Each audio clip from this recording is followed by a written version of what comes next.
Welcome to the Post Shift Podcast, your raw look at the hospitality industry, brought to you by SHC. What is happening, Post Shifters? Welcome back to another episode of the Post Shift Podcast. Of course, I'm your host, Soole.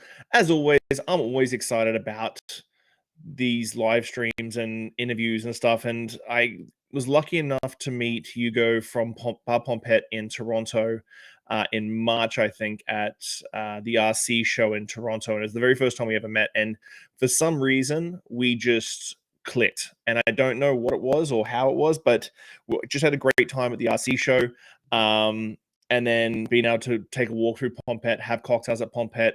Luckily enough, we got to host Hugo and Dash out here in Victoria a couple of months ago as well. So just had a really great year. And before I bring him out, because he's going to be super modest and he's not going to say all these things. So Bar Pompette this year has had a stellar year. They got number 1, Canada's best 50 bars. Number 29, North America's best bars. And then just recently announced number 70, world's best bars. And Hugo has been super busy. We were just chatting in the green room that he was in Mexico like till Friday last week. He goes to Europe. He goes to Miami after that. Then he came back home, and then he goes off to Europe. So I'm really glad that he's given me some time out of his busy schedule to come and hang out with me. Hey, buddy, how are you? I'm very good. How are you, Sean? Very, very good. I do appreciate that you're wearing a cocktail shirt from Bar Pompette. I saw a couple of photos of that when you were in Mexico. And I'm like, because you've got a Cornichon one as well, yeah. And I'm like, it's very new. It's very new. So it's Mexico very, was very the cool. fastest. It's very, very cool. Not many bars actually have like a cocktail T-shirt just for their bar. Yeah. We wanted to do something a bit more fun and different. So that's why. Yeah. So usually I kick off every podcast with our origin story. Like, how'd you get your start in the hospitality industry? Because one thing that you made very clear when we first met that you weren't from Quebec, you were actually French. And that was very important for you to point out to me. But where'd you get your start? How'd you get into hospitality? Then how'd you make your way all the way to Canada? I grew up in a family where like I felt like everyone was very involved in the industry, different level. Like my mom has been working in the wine industry. I'm from Alsace, so like small region, but like very big region in terms of like wine production. And yeah, and so my mom has been working in this industry for like 40 plus years now. My grandfather was a chef. Everyone cook in the family, so I got like kind of grew up in a family where food and wine and spirits were like a very important part of like everything, every family reunion. So yeah, I started like very early, and I took a very early decision to go work in kitchen. I think at 10 years old, my mom asked me what I wanted to do for my 10 years old anniversary birthday, and I asked her to go in a Michelin star restaurant. And so it started a bit that way. And then at 13, I started working in kitchen in France. I went through different restaurants. Anyway, at some points, I kind of like needed like a little break of the kitchen world, and that can be very intense. And I did an extra 2 years in was like marketing and accountability in the hotel industry for 2 years. So definitely not my favorite thing. It was very, very interesting. I'm very glad I actually did it today. But at the moment, I was like living like kitchen and working on like crazy in this environment. Going back to behind a desk and doing accountability for an hotel, that was kind of a weird change.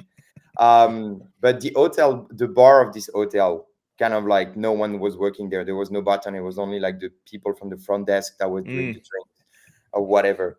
And so slowly I was like, oh, maybe like we can do something better in this bar. And so I started learning about cocktails.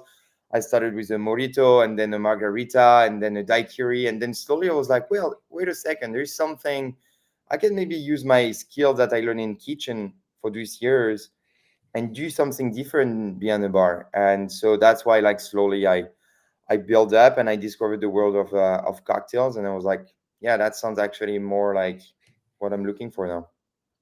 When did you make the move to Canada, and what was the reason for it? I always loved Canada. I visited for the first time for my 18 years old birthday. My mom and I, we took a trip through Canada and USA over 2 weeks. That was like beautiful, but Canada really stand out to me. Like the people, the life here, the landscape, everything. Like there was something that's, I don't know, some felt right. I obviously felt in love first with Quebec.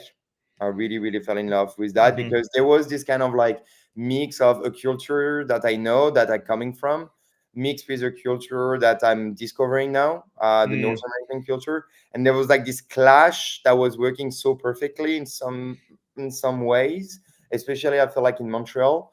Um, but when I decided to move in Canada, I was like, I don't want to move to Montreal because I wanted to discover more like the rest of the Canadian culture first, Mm. and see what was happening. To be honest, Toronto was never my choice.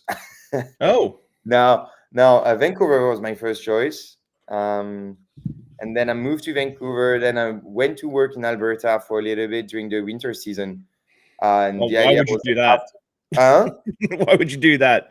No one Because I wanted chooses to to. go work in Alberta in the Yeah, winter but season. I wanted to see the snow in the winter in the Canadian Rockies. I want like it Mm. was a part of the thing. But the plan was like as soon as the winter season would be done, I would move back to Vancouver. And that never happened because I got this offer in Toronto, and I landed in Toronto in February 2020. So Oof. Not yeah, a good time to be yeah. entering in Toronto. Uh-uh. Was that when Pompette sort of started being rumored that they came to you and said, "Hey, would you be up to spearhead this place?" Yeah, no. So Max, one of the three owners of the restaurant and the original project of Pompette, I knew him from back home. Out of like the three other owners, two are from the same city as I am, so Strasbourg Mm. and Alsace, and then Martin's she's from Mauritius Island. Um, but so one of them, Max, who's the bartender, I met him a couple of times back home, and I was really following what he was doing because he moved to Paris and he was like running the bar at the Bristol Hotel in Paris. He is also like Meilleur France, so like the when you see the chef with the French flag around the collar. So it's like it's a very very big distinction in France to have that. So like especially me coming from like a, a culinary background, it was like Mm. very very big. Anyway, so I reached out a couple of times before. It was never like the good time. Also, like I didn't add a proper visa to move here. It was hard for them to make a visa happen. So anyway, things involved. I moved to Australia for a year because I couldn't get my visa in Canada. And when I finally got my visa in Canada, I moved so Vancouver, Alberta. And when I was in Alberta, Max texted me and was like, "Well, I'll see you in Canada now. We're actually ready to open the restaurant in a couple of months from now. Would you still be interested to join us? Because I'm looking for someone to kind of like a right hand, or if I like, yeah, Hmm. someone to work with him when he would like oversee the general picture, and I would be mostly doing the work behind the bar to deliver that kind of like picture. So Pompette opened the restaurant. Yeah. Did the bakery and the bar come all at the same time? No, no. So the restaurant opened, so ready to open March 2020, got delayed obviously. We opened the patio, I think in May 2020. We opened the patio, we went through all the thing. The summer was okay.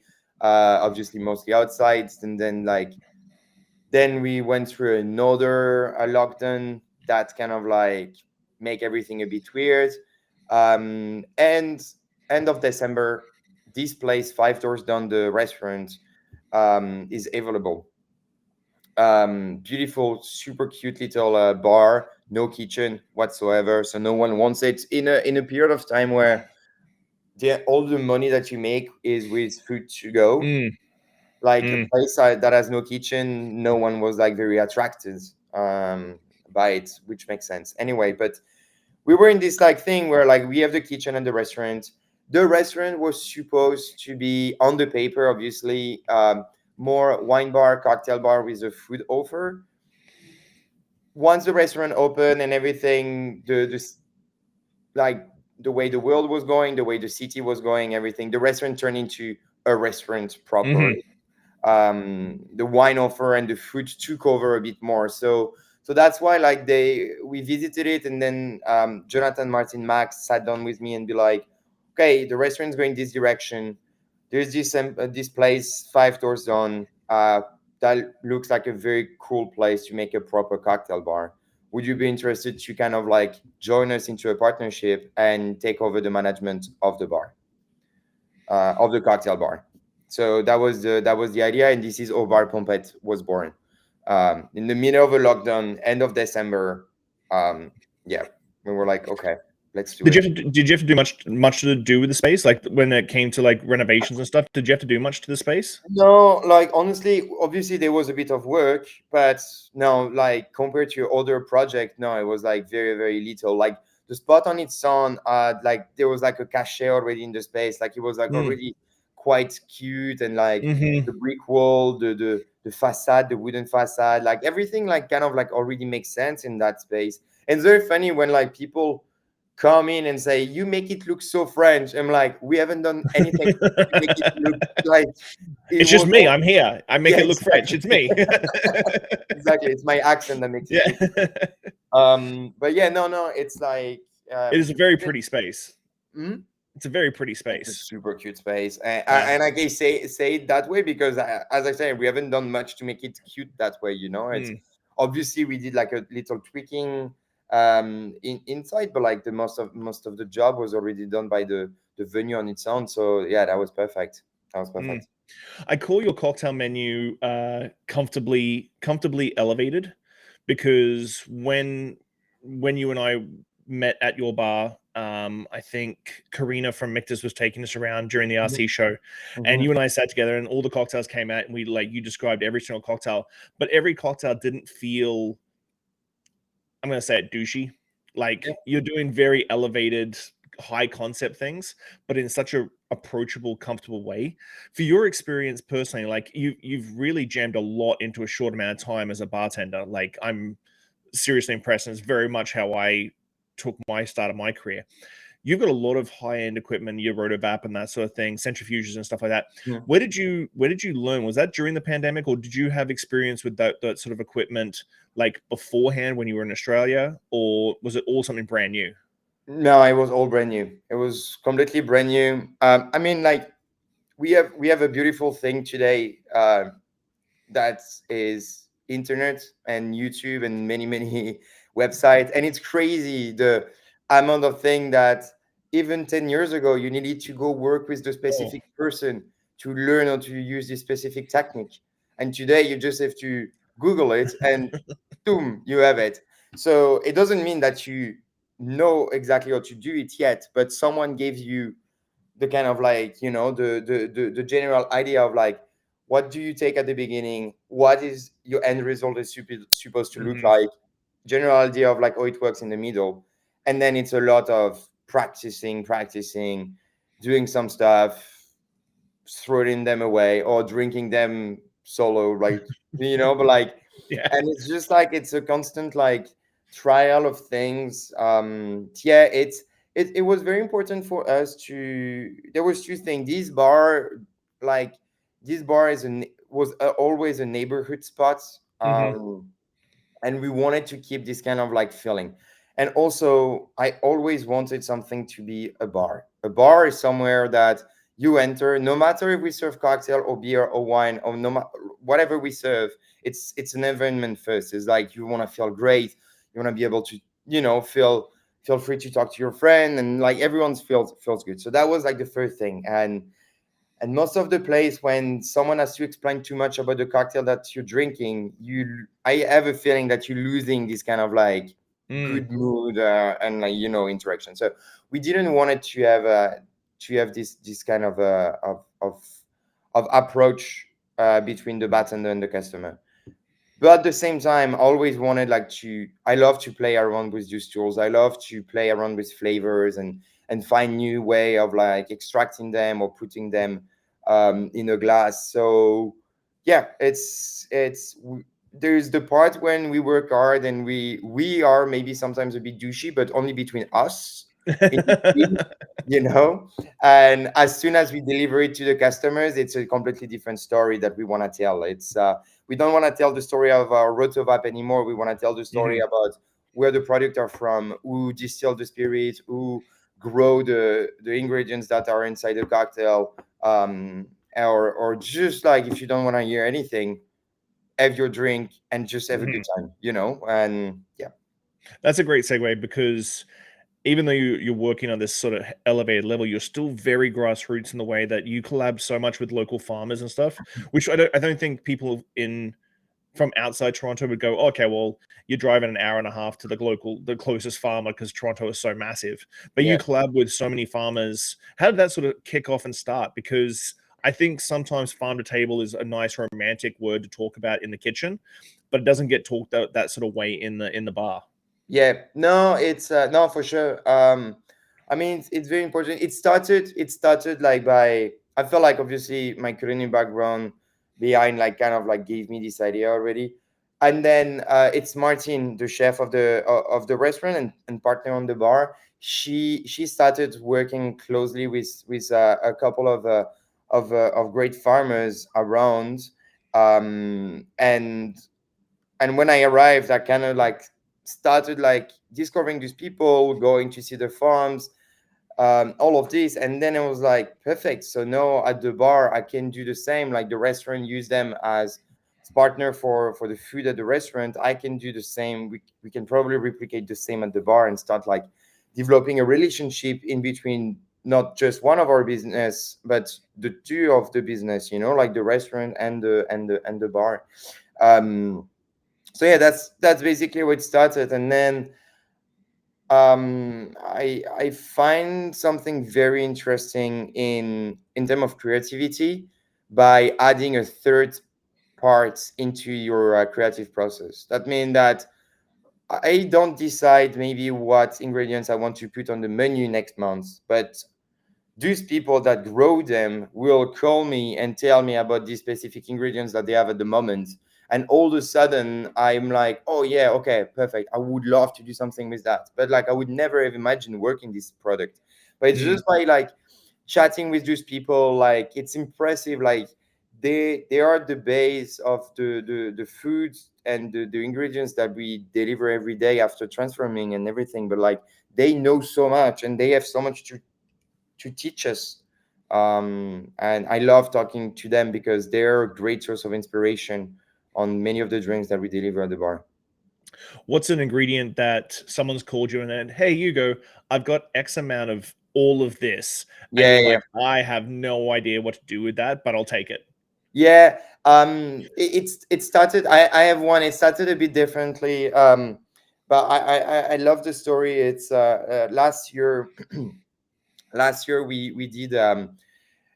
So one of our farmer, she called me and she's like, I tried a new variety of pumpkin that I got the seeds from this farm, this very cool farm in United States. When they're like, they kind of like select the seeds of different like vegetables and roots and everything. Anyway, so she got the seeds. She planted a little patch of this pumpkin, and she had like, I think, 6 or 7 pumpkin of this variety for this year. And so she called me. She was like, oh, are you interested? So I took 2 of them because no, actually I was there. I was there, and she showed me that, and she gave me 2, and I came back in Toronto with 2 in the trunk. And I put them in the oven at my place in my apartment. I just put them in the oven, the whole thing in the oven. And I'm watching TV, and within 30 minutes, the entire apartment was smelling like chestnuts, like chestnuts in the Yep. street.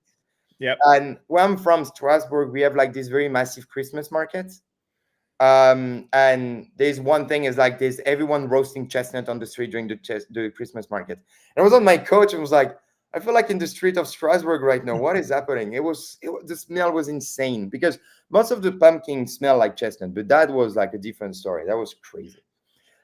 Anyway, so I took it at the bar the next day, and I started like playing a bit around, and we made a cocktail with American whiskey, the pumpkin flesh that we mixed with maple syrup from the same farm, and we clarify. and then the seeds of the pumpkin we dehydrate them, and then we make an horchata with it, like pumpkin seed horchata with like kind of different spices, mace, and we did that, and then put it on nitrogen. So it's like super silky. It's like a Mm. pumpkin spice latte-ish, without being too much of a pumpkin spice latte, but like whatever. That was like kind of like the vibe we were going for. And yeah, and it worked very well. It worked very well. So I sent her the picture. She saw the thing anyway, and she called me this year, and she was like, "Hugo, remember that pumpkin from last year?" I'm like, "Yeah, yeah, yeah, perfect." It was like, "I have 80 of them this year." So then I was like, "Okay, perfect. I think the cocktail's coming back on the menu." So no, I think we have processing already 45 of them. I'm not taking the entire thing. The bakery took some. They're making this beautiful thing at the moment. It's like a knot of like Mm, sugar and cinnamon dough, and inside they inject the pumpkin, like a crème pâtissière with the pumpkin and yeah. spices.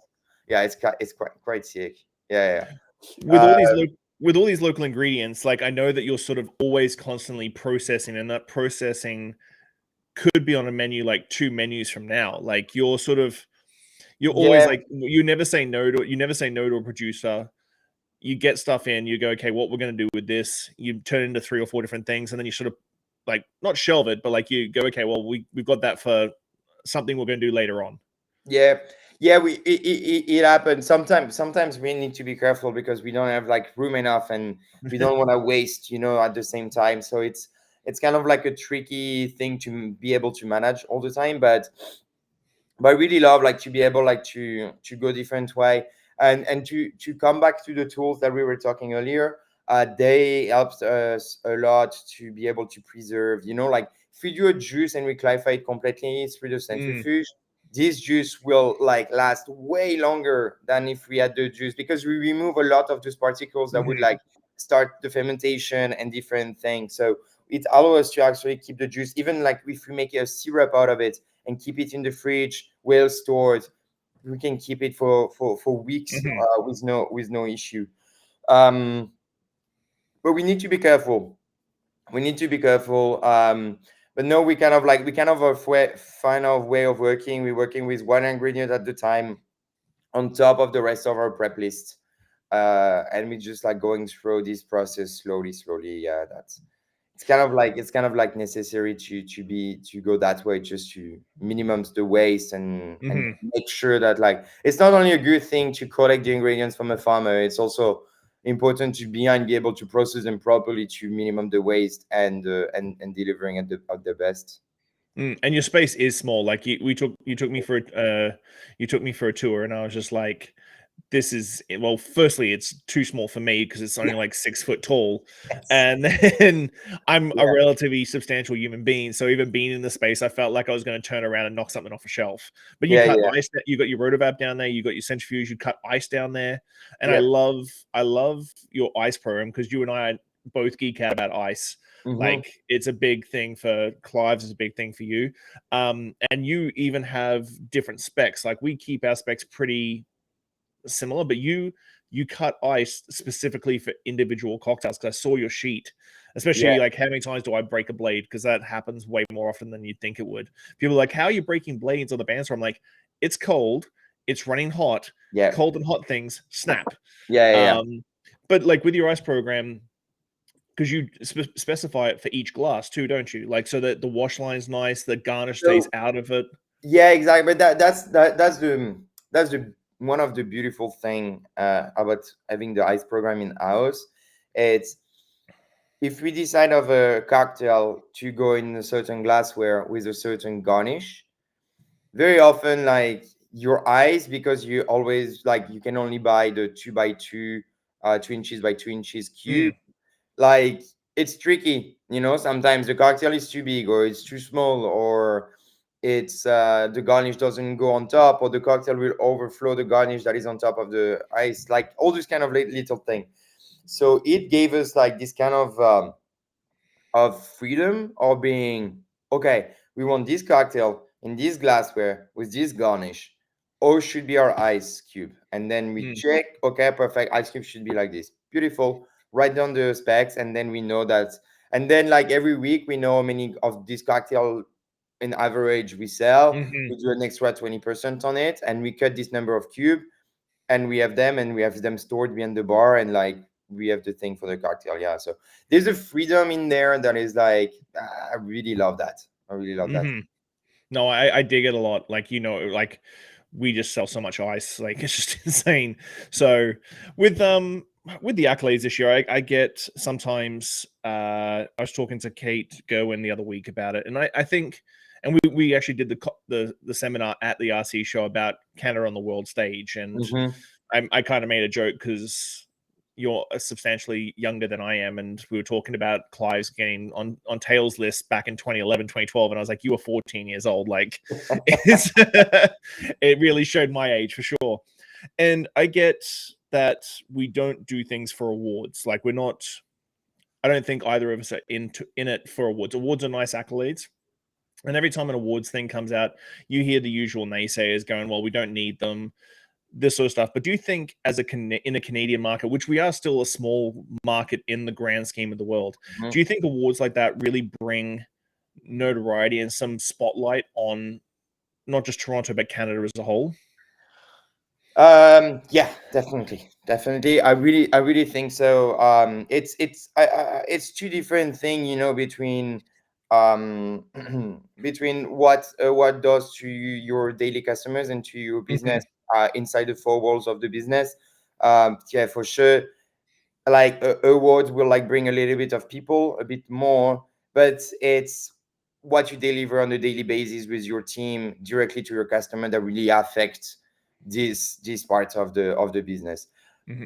On another end, like if you go outside of the four walls of your bar, and what I've seen since I moved in Canada, it's yes, the fact of like having more and more bar featured into this list, more and more bartenders. Like I mean, I'm thinking of like all these people that won the world class, for example. Like, no, we Hmm. had like our fourth Canadian Yeah. winner. I mean, when you see like what James Grant, what Caitlin, what Jeff, like what Jacob are doing on the global scene, and always like putting our like this country on top of like, you know, their talk and everything. For the 50 best, Kate Bushell, who just Hmm. got like bartender for North America. Like all those little thing, and then the bars, like when we are part of just like many bars that like not as many as we would, or as we expect obviously, but like still like a good amount of bar that makes it to this list, different list. Yeah, I think it's beautiful. It shows to other people, it's a full thing, you know. It shows to the brands that we're working with every Hmm. day that we're doing what we're doing for a reason. Also, like there's something behind it. Shows the rest of the community. It's beautiful, like, you know, when you travel the world and you talk with your peer around the world, and you're like, oh yeah, we're from Canada, and no people like, they're like, oh yeah, Canada, I heard of that, I heard of that, I heard of that, everything.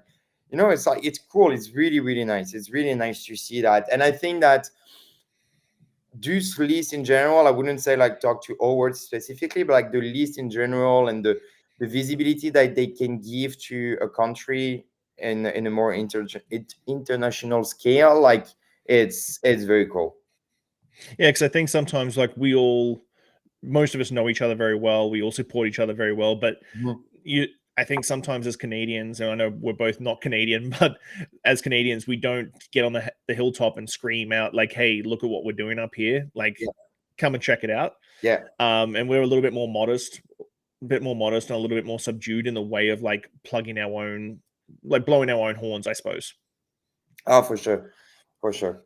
But yeah, no, it's nice to see also like the evolution. You know, like as you say, like what was it then? Like 13 years ago, you started like putting Canada on the list in tails, and then slowly like the thing, and then it grows, and then a little bit more happened, and a bit more happened, and ta ta ta, and then it was like it's building something. But like it's also like to see like the sustainability of the thing. You know, it's like Hmm. it's not like didn't happen just over the last 2 years, and everything happened over the Hmm. last 2 years. It's like we're talking of like a 14 or 13 years kind of like period of time of like slowly building something. And like it shows that the foundation, that like what's like the community in this country are super solid.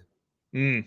So with all the accolades, like I have to ask, like, has it changed? Has it added pressure? Because actually, no. Before I go into that, I wanted to say, like, you mentioned a story when I think you got number one Canada's Best 50, and one of your regulars was walking by, and you were talking about like the business inside the four walls, and the guy was walking by with walking his dog, and because you guys have got the windows open at Bar Pompette, he's like, "Hey guys, great work," and just like Yeah, kept walking his dog, yeah, yeah, like, and having your regulars sort of actually pay attention, go, "Oh shit, we've got best bar in Canada or the 29th best bar in North America," like just in Toronto, and just actually being able to visit bars of that caliber just down the road, as you said, your local bar, the yeah, neighborhood joint. yeah. Yeah, I mean, it's been it always in our mind. It's very funny because we had a very big meeting with the team yesterday, especially with like the strong core of the team of like, okay, this happened now. Like we have been put on like on the world list, but what does it mean for us today here at the bar? Mm-hmm. And like it was very important to be like, it's very funny because when we first started, the big thing for me was like understanding what our customers wants as well. Mm. We're gonna do what we want to do, but obviously kind of like see how the market react to it. It's like, Mm-hmm. and we got like very good feedback straight at the beginning from many people, and that was nice. And it's crazy. I feel like the way our customers, even if they're still the same, but like or the same like kind of like vibe, but like they change also the expectation on us. Mm. They want more from us. They expect more from us, and not in a bad way. It's crazy to be like, I feel like our customers actually put more pressure on us than the awards on its own. Mm. I feel more pressured now about like the people that come in the bar with expectation from us than the fact that I'm telling myself, oh yeah, we're number 17 the bar. This is fucking lot shit ton of pressure on us.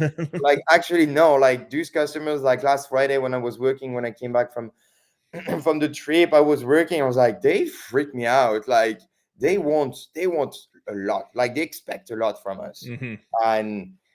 And we need to deliver that to them because if we don't like if we don't like be able like to follow a little bit what they want, it will be not like in a crazy manner obviously, but you can see that they're a bit more picky, like they're a bit more they're but it's nice. It's like it's on a daily basis, it's like it's not, oh yeah, we have a judge in the house, let's be Yeah. careful. No, it's, dude, we have this guy who's been coming for 3 years, and today I don't know what's wrong with him, but like he's really on us, like. And so it's, yeah, that's a lot of like, it's stressful. It's like, oh yeah, how can I still make a guy who's coming for 3 years still happy with new cocktails every day? Do you think it's one thing, do you think the consumer's looking for a little bit more now that they sort of know your notoriety? They're like, okay, well, I'm willing to try some new things.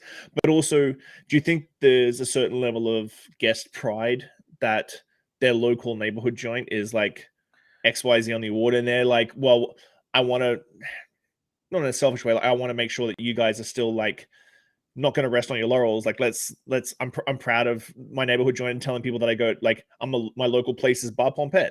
Yeah, yeah, I don't know. It's like, um yeah, I feel like there's multiple things, there's like what we do also on a daily basis, what is Bar Pompette today, but there's like, I feel like there's also more out of it. Like when we opened 3 years ago, our cocktail was $16. Mm, Today you go out, you pay a cocktail $22. And that was a thing also for us. We were like, okay, the world is telling us to put, I mean, not the world, but like the economy is like, if you want to kind of like make sense, you sell your cocktail around $20 $21, mm-hmm, like, because the price increases, the labor cost increase. So like you need to find a way there. But it's like, how can you explain that a cocktail to a regular customer, that a cocktail is costing $6 more than it was 3 years ago, mm-hmm, without having to explain them, my labor costs, my rent, mm-hmm. it's like, okay. And so it's like, let's, and that's also like a big thing for them, is like, I'm paying $22 for a cocktail, I'm expecting something, Yeah. and that was a big thing. And that's also like when we really started like all the storytelling on like the people that we were working with, and the storytelling and also the acting, of the working with those farmers and everyone, and like finding like better the highest quality product possible that we can use in cocktails, just to be like, okay, I know you're paying $22, Hmm. but this is what I'm giving you on top of this $22. Hmm. You know, you're gonna try an ingredient that you maybe never tried before. You're gonna try something that you know, like a new combination of flavor. You're gonna have like, and also our service was like, our service really involved in many way of like the way we acting with customers. So I think it's a mix of many things today. But it's important. I think it's always important to listen to the customers, because they they know more. They know more than we sometimes would, you know, like Hmm. admit it, and they're very aware of like what's happening, and it's very important to listen to them. Is the Cornichon your signature cocktail right now at the thing? Is that ever going to get taken off the menu? Yeah, no, I think my signature cocktail would always say the 11 a.m. in Marseille. Yeah. Oh, Um, okay. yeah, That one was surprisingly good. When you guys did the pop up, that yeah. one was the one that I was like, oh, because it was Ricard, and I'm like, oh god, that's a lot of Ricard in that cocktail. And then you taste it, and you're just like, oh damn, no, that's tasty. But that's the thing. It's like what I love about this cocktail as well is like it's a 50-50 in terms Hmm. of like customer appreciation because of the pastis. So pastis, which is like this licorice and anise liquor from south of France, people read the menu, they read pasties, they sometimes they just skip it, you know, like I don't know, but I skip it. I do like I ignore it, you know. Hmm. And then they read lemon, roasted almond orgeat, egg white, and they was like, oh yeah, perfect, that's going to me. And then when the customer order it, we're like, are you familiar with pasties? And I was like, no. I was like, yeah, it's the main spirit in this cocktail, and it's anise and licorice flavored aperitif. And then this is when the 50-50 happened. I was like, Hmm.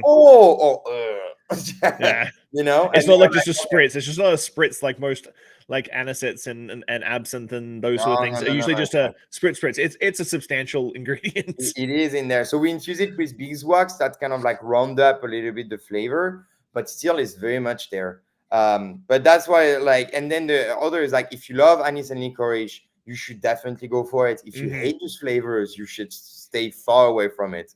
Like I can't, like, this is something with you personally, and I like, you know, it's like if you love the flavor, try it. If you don't like this flavor, I can be the like we can be the best bar, whatever you want. Yeah. This well, there's nothing we can do there.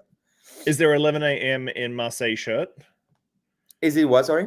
Is there an 11 a.m. in Marseille shirt? Like you've got the Au Oh Revoir one no, now? not yet, but Not we'll, yet. yeah, it will be coming. Yeah, It's yeah, yeah, working. You're working on it.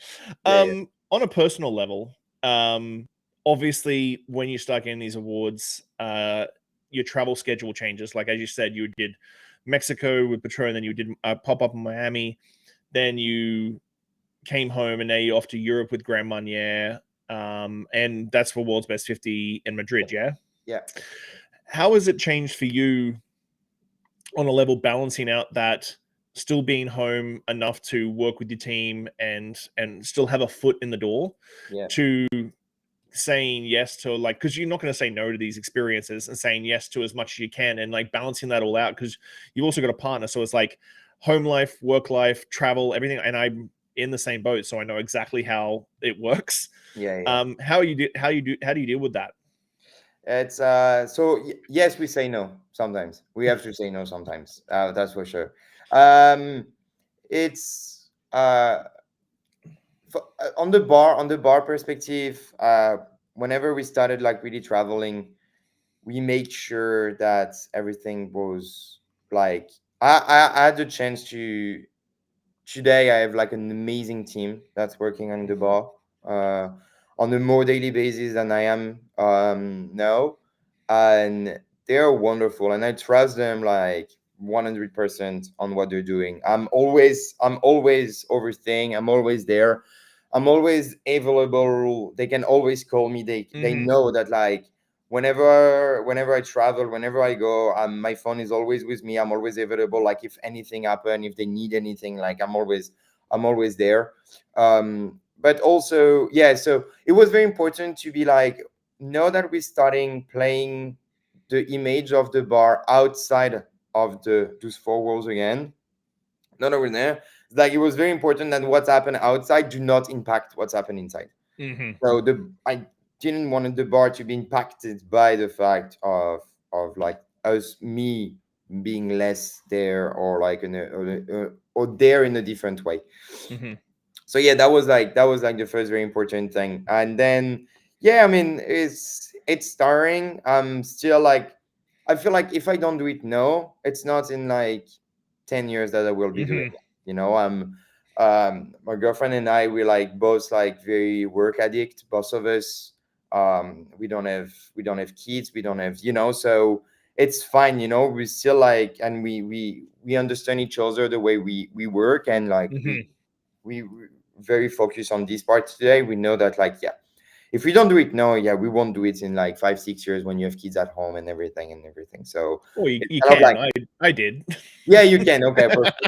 Maybe not in the same way. I don't know. I tend maybe to go a bit too crazy sometimes. Yeah. But yeah, it's a moment in time, and yeah, it's like, it's beautiful. It's great to see what this community has to do. It's a beautiful job that we do. It's like, Hmm. like, it's so funny. I have a sentence that I say almost every time, because we have the chance to go in beautiful places around the world. We usually stay in very nice hotels, we eat in very nice restaurants, we drink in very nice bars. And and I always say this sentence, like, I always remember that guy when I started behind the bar that would be looking at me and so like, but don't you want a real job once in your life, and now I'm thinking of that back. I was like, Yeah. yeah, like, I mean, what about your job today? Yeah. I Yeah. mean, obviously not every bartender in the world has this chance. So, but it's, I think, still that, like, the community is evolving in a way where we can make this happen for more and more and more people Hmm. in our job and community. And like, it's great. I always, like, as soon as I can, I travel with someone else from my team. I always like take someone from the team. So it's crazy for them, because once again, like, most of them, they had the same experience. They've been Hmm. maybe working in the bar for 3 or 4 years, working in the bar industry, and like all of a sudden they end up going for 5 days in Tulum by the beach, and like shaking cocktail over there in a beautiful restaurant. And then you're like, wow, okay, that's like or like come to you in Victoria when we had like this week in Victoria. It's like, it's stupid little thing, but it really makes a difference in your career when like, you take your job, just if it's just for 1 week per year, but you take it outside Hmm. of your regular setup. Yeah. Yeah, my wife works with lawyers, and on a regular basis, when we do dinners and events and stuff like that, they'll be like, "Oh, you're just a bartender." I'm like, "I get paid to travel around the world. How about you?" Yeah, Like, like I don't just go on vacation. I literally get paid to go somewhere and hang out in Mexico for a week. yeah, Like, yeah. pretty sure you don't get an opportunity to do that. Enjoy your office, nerd. Uh, um, you were talking about community. For people in Canada, hopefully listening and looking at what Pompette's done, what sort of advice do you give for bar owners and managers out there who want to take their bar to the next level and sort of elevate their style, build the community around that neighborhood joint sort of deal? What sort of advice and what sort of steps did you take for Pompette to sort of do that? Was it subconscious, or was it actually like planned out in your head? So like, these are the things we need to do. Not so much, don't worry about the awards, but like to Yeah, get to a spot in your head that you were like, I am happy where Pompette is right now. yeah. But the first thing that's always been like very important for me was like, think of opening a bar. And what's a bar? Like, I a bar can be a dive bar, a bar can be a wine bar. It's like, but like, it's somewhere where you want people to feel comfortable being comfortable, like having, hanging out with friends, and like, and it's very important to, because I saw so many like talented people that open places, but you go there, you maybe have a good drink, but it's lame. Like, you Hmm. just like, okay, the drinks is good, but I don't want to stay here. Hmm. Like, I'd rather have like a drink I've good of that, but just be in an environment like, where like I'm just having a good time, or like not have good necessarily, sorry, but like with have less work or have less, Hmm. brain power onto a drink, and just something easy, like easier in the approach, and just having a good time. And I think that's really important because once again, it was like 90% of your customers, they they know about cocktail, but at the same time they don't know about cocktail. They Hmm. know what they like, they know what they don't like, but like they don't know, like the fact that you use a rotovap to create this flavor, like, okay, cool, perfect. Is it good? No, but well, thanks for your rotovap, but Hmm. I don't having a good time, So yeah, it's like it's important to deliver something that is good. It's like, and your customer come and just have a good time, and slowly building this relationship with customers. And then like it's still something that we developing like a very strong program for next year. It's the training in within our staff. We always been doing training, like with everyone, but I feel now it's the moment to really like go step over and like Hmm. increase this training very, very, very um massively, because there's so many information coming from all over the world at the moment. Like you go to so many seminars and you listen to people talk about what they're doing and la la la la la. But I was wondering the other day, I was like, but how much do I give back to my team on everything that I hear all around the Hmm. world, And like I have this chance of like listening to a lot of good people from around this world in very small, intimate environments. And how can I go back home and deliver that to my team in Hmm. the best way possible to use this knowledge and these resources that I have access by traveling in different places. And so we have a couple of thing in the books for next year that in terms of like training and education. But first, very much so just for my team. um, Hmm. and I think it's very important. Having a team that is passionate, that love their job.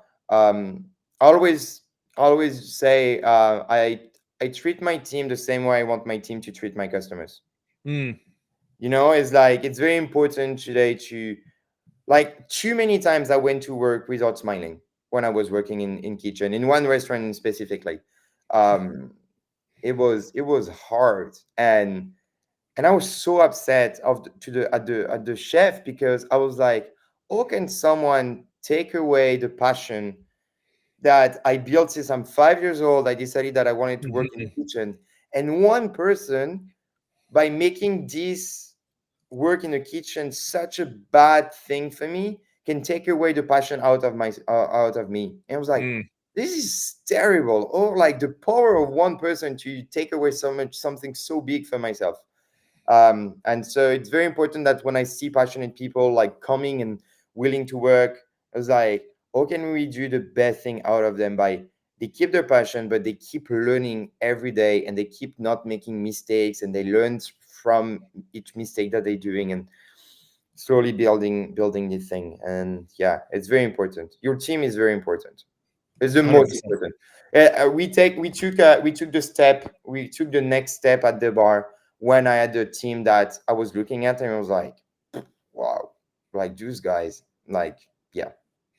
And this Yeah. is when I knew that the bar was taking an extra step. What's the plan for the next 6 to 12 months for you and for Pompette outside the educational thing we just talked about? Like, what's your direction in the next 6 to 12 months? Um, I think it's like one of my favorite periods coming up now. It's so weird to say for so many people here, but I love this winter period. Hmm. Um, in like in the bar because the bar is a back patio, so that's double our capacity during the summer, Hmm. and it's a lot of work. It's a like new people joining the team for a small period of time. It's a lot of training. It's a lot of la la la. It's like a massive amount of prep. It's like everyone's like heads down and like working very hard. And now that we reached the winter, it's still like I love a busy winter, like a busy night when Hmm. it's cold outside. like we have like 27 seats or 29 seats inside. So it's, it's like when it's warm and filled up. So I'm just gonna enjoy this winter period, I guess. Just gonna enjoy it with developing new cocktail, enjoying it with the team. Yeah, doing what we love to do, uh the best we can do it. And yeah, that's kind of like what's gonna happen. Some other stuff might happen, but I tend to be a very last minute kind of person. So it's So in 3 months' time, when the new year's already cracked over, I'll see an Instagram post coming. We've been playing this for 6 months, yeah, but yeah, I'm just releasing it now. yeah. But no, yeah, no, that's the thing. Yeah, working on this training program, recentering it into the bar. Being careful that we're not, a lot's happening for us. We're very grateful, but at the same time, it's important that we keep the team like this, and we recenter it on ourselves and be like, okay, what's our next move, without like becoming the weird, like, it's important, I feel like, to just make sure we all on the same page and keep doing exactly what we are doing before. Awards or not, awards are here at the moment. I love them. They might not be here next year, but like the job that we're doing still has to be the same or better, probably Nice. better. So when I texted you this morning, you said, "Can you send me through the questions beforehand?" And I said, "No, I like it nice and raw." And I was like, "That doesn't sound like any fun if you already know what I'm going to ask you," Yeah, because yeah. I've literally gone completely off script for today. But there's always 5 questions I ask at the end of the podcast, which always catches every guest off guard. So, and I never send these ones through because they're the deep questions of the podcast. So, what is the one lesson or experience that has shaped your perspective the most, and how do you carry that forward in your life? um oh, yeah, good one. I would go back to my years in kitchen, and uh especially like this last experience that I was talking about, this restaurant that made me quit a job that was my passion for like already more than 10 years, and since I was a kid. And I was like, okay, it's crazy, we living in like, and everyone knows like kitchen is hard, but like it shouldn't be hard that someone lose their passion because of one person. Mhm, And so, and the funny thing is like, all of this chef, it's always the same excuses. It's, oh mhm, yeah, but I'm doing that because I learned that way, because my chef was already doing that way with me, and I learned the hard way, so I need to give you the hard way because this mhm, is the only way to learn. Shut up. Shut up. Like, no, this is not true. You learn the hard way, and then all you're doing is like you're putting again your like all this anger that you have in yourself, and now you're delivering that on me because I'm, the new you 20 years ago. I don't think that's true. And so yeah, I'm like, it's like, how can we still deliver the same message? How can we still like make people being focusing in their work, passionate about what they're doing, very strict with themselves? I shouldn't be the ones like yelling at themselves. They should be the one yelling at themselves on their mhm, own. And like, how can we make people like very caring about what they're doing at an extremely high level without being people that are like insulting and throwing pan and mhm. eating and making someone sleep 2 hours and making come back to work, all this fucking bullshit. So yeah. If Yeah. you could leave one lasting message or piece of wisdom for the world, what would it be and why? Oh wow. This is going deep. um um I would say, learn from everyone. I don't know. It's like everyone has someone has something to teach you in some way. And yeah, don't be cocky sometimes, because I learned as a bartender, I learned so much about making cocktail by actually people that are not making cocktail in their life, Mhm, but making some other stuff, and it's very important to be open to yeah, many other people that are like, everyone's doing something that can influence your work and your job in so many different manners. nice. Looking back on your journey, what is something you wish you understood earlier in life? Hmm. uh How to drink responsibly? What was that? How to drink responsibly? Drink responsibly. Oh, that's a good one. Yeah. That's that is a good one. How do you define success, and has your definition of it changed over time? Success, being happy going at work every day, being happy with what you're delivering.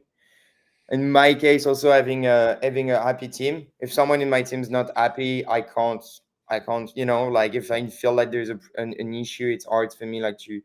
But yeah, yeah, just like find something that makes you happy, no matter like, and then yeah, successful is going by many different like feel like definition and words, but like yeah, it's like having a happy team, having happy customers, being proud of what we're delivering, yeah, and learning every day, learning, we keep learning, yeah. What do you hope your legacy will be, and what steps are you taking to build it? Oh, wow. uh I mean, sustainability is a big word that I'm always careful, because like I know we're trying to be sustainable in a certain category, and then you're not Hmm. sustainable in another because it's too hard. But like going back to your roots, going back to what's happening in your land, uh like the work that we do, I discovered so many ingredients that are produced in this country by farmers, but also like by working with First Nation people that like told me about like what was happening in this land before, what's happening in this land now, and like we importing so many stuff from all around the world when we could have the answer right across the streets from us. Hmm. And sometimes I feel like trying to just like make people realize what's like what's just next to you, and going to discover what's very passionate and beautiful people are doing like within 100 kilometers from you, um, that you tend to forget too fast, because it's so easy to go to the supermarket and buy lemon from Costa Rica when you can actually find someone else doing something very cool. You Hmm. just you just need to spend your Saturday maybe taking your car or taking your train and go find a little bit about someone what they're doing. Like yeah, feel like going back to what's happening near you. Nice. Say the guy that Well, travel 10 times this year. well, I hope that for your first podcast, I didn't mention this at the very beginning. This is your very first podcast ever. That it wasn't too bad, and now you No, can go out and do tons of podcasts. yeah, perfect. Well, I really appreciate your time, man. I know that you're busy, and we sort of, when I brought back the podcast, you were one of the very first people on my list, but then schedules didn't line up and things didn't line up the way I want to. But I'm so glad it is. You are a younger person, but I think you're an old soul, and I think that's why we just clicked at that time when we were in Toronto for the RC show.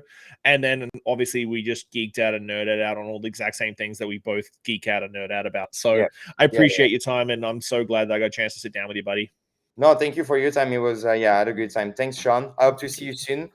Yes, yes. I think I'm going to be in Toronto. I might be in Toronto by the end of the year, but it hasn't been confirmed yet. So, Beautiful. but thank you very much for your time, buddy. I'll chat to you real Thanks a soon. lot. Thank you Thanks a so lot. much. Bye. Bye. Thanks for listening, Pose Shifters. Well, I hope you enjoyed that episode. I really enjoy sitting down with friends and peers and just chatting about the industry and getting down to the nuts and bolts of what's really going on out there. Make sure you like, subscribe, comment, everything on all the platforms. Just hit it up and I'll do my best to answer any queries or questions you have. I'll see you next week, guys. Bye.